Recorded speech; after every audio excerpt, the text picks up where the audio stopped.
sou a Clary, eu faço parte do Ministério Integre, Ministério de Jovens da IBNU, e hoje nós vamos dar continuidade aos nossos estudos a partir do livro do Timothy Keller, Como Integrar Fé e Trabalho. Nos vídeos anteriores que você pode conferir na nossa playlist do Ministério Integre, nós abordamos o plano de Deus para o trabalho. Agora, a partir desse vídeo, nós vamos tratar das dificuldades que nós temos em relação ao trabalho. Então, nos outros vídeos, podemos conferir a visão bíblica para o trabalho, mas que, em geral, não é a nossa maneira de enxergar ou avaliar. E isso ocorre por causa do pecado, que, em sua essência, é uma rebelião do homem contra Deus, resultando da nossa separação com Ele. A queda de Adão e Eva foi desastrosa em muitos aspectos, e um deles é justamente a mudança de perspectiva a respeito do trabalho. Se antes o trabalho ele correspondia ao uso glorioso dos nossos talentos e dos recursos para a prosperidade do mundo, hoje o trabalho existe em um mundo sustentado por Deus, mas que está completamente desorganizado por causa do pecado. Apenas se tivermos algum entendimento sobre como o pecado distorce o trabalho, é que teremos esperança de combater seus efeitos e recuperar um pouco da satisfação que Deus planejou para ele. Quando Adão e Eva desobedeceram à ordem de Deus, ambos acabaram se colocando no lugar de Deus, tomando para si o direito de decidir como viver e o que poderiam fazer ou não. Ocorre que fomos feitos para conhecer, servir e amar a Deus, de modo que a partir do pecado passamos a viver na contramão da nossa própria criação e propósito. De fato, o pecado leva à desintegração de todos os aspectos da nossa vida, seja espiritual, físico, social, cultural, psicológico, ou seja, cada aspecto da vida humana foi contaminado pelo pecado.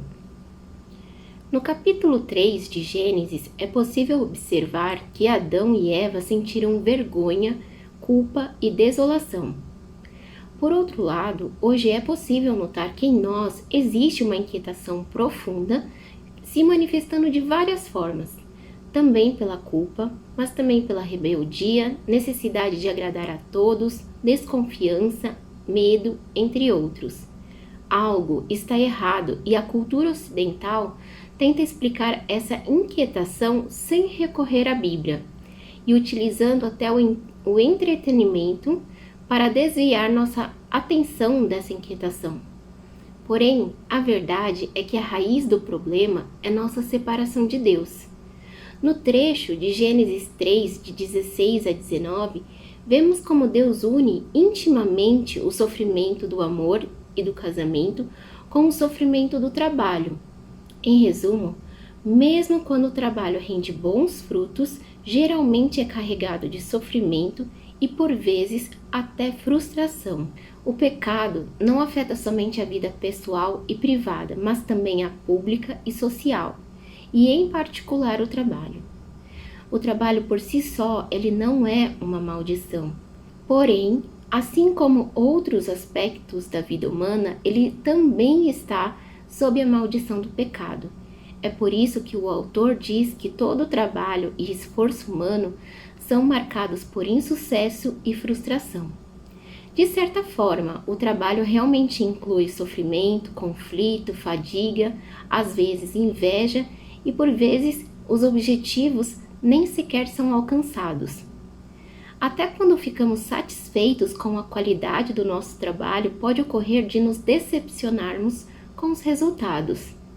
Talvez o nosso sonho seja mudar o mundo, e mesmo que consigamos impactar de alguma forma a sociedade, possivelmente haverá alguma frustração.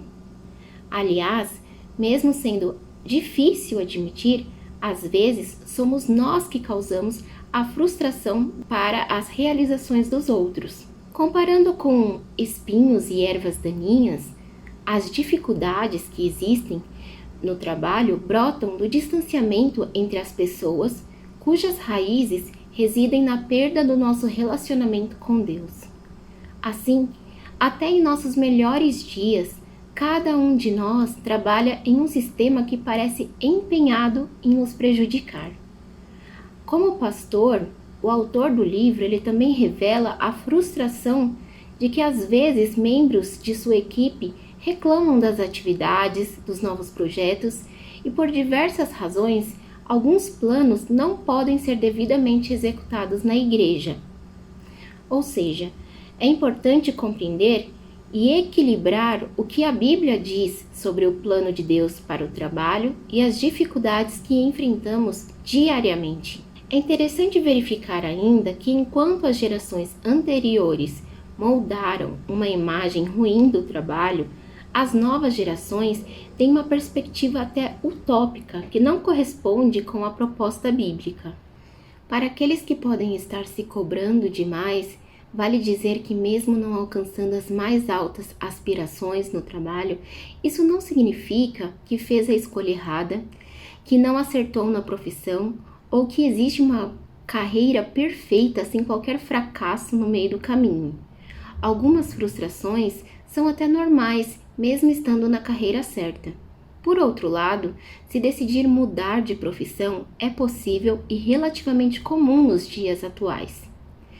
Concluindo, o trabalho pode ser frustrante e não tão produtivo como gostaríamos, mas não podemos nos deixar levar por idealismos ou ceticismo extremos.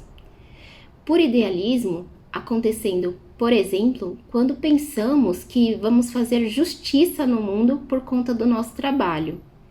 E por ceticismo, quando pensamos que nada vai mudar, então vamos trabalhar apenas para nos sustentar.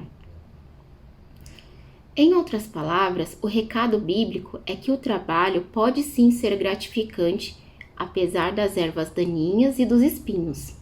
Podemos ter esperança ainda devido ao fato de que nossas aspirações mais profundas vão frutificar completamente no futuro preparado por Deus.